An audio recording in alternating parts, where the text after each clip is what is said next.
So ayan mga kabukid, nandito kami ngayon sa maisa ni Jamjam. So ganun. Ganito yun mga kabukid. Hindi lang basta-basta kuhan si Jamjam, hindi lang basta-basta vlogger. So ayan, nagtanim din siya ng mais. So ayan, ito ang maisa ni Jamjam. So ayan, ha. So nag-survey kami banan kung saan kami pwede mag-abono. So yan ang mais ni Jamjam. So malayo masyado ang idas niya mga kabukid, isang dipa. Yan yung technique namin ni Jamjam para malaki ang puso ng mais inshallah. So ayan no, alhamdulillah dahil may mais na kami ni Jamjam. So ayan, ha.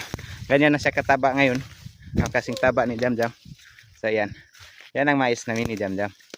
So simple lang no, kala nyo vlogger lang kami ni Jamjam. Farmer din kami. No? Kaya don't forget to share my video.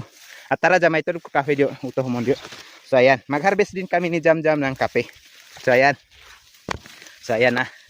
So ayan yung kapehan ni Jamjam, no? Nakikita niyo yung nakikita ko. So ayan, nagkarhinog-hinog na yung mga bunga niya. Yan. Nagkarhinog na yan. So mababa lang yan, no? Kita-kyat ni Jamjam yung kuha niya mamaya. Yung dyan sa taas at least hindi gaano kataas, no? So ayan, nag-harvest na si Jamjam. Yung hinog lang yung papitas kay Jamjam. So ayan, no? So ayan, ganyan lang kababa ang aming kapehan ni Jamjam. Putot na si Jamjam pero maabot na niya pa rin. So, ganun kababa yung aming kape. Hindi siya ganun kataas. Kasi kung gaano kaputot si Jamjam, maabot na niya yung kape namin. So ayan, don't forget to share my video and thank you for watching. Thank you for everything. Thank you for loving me.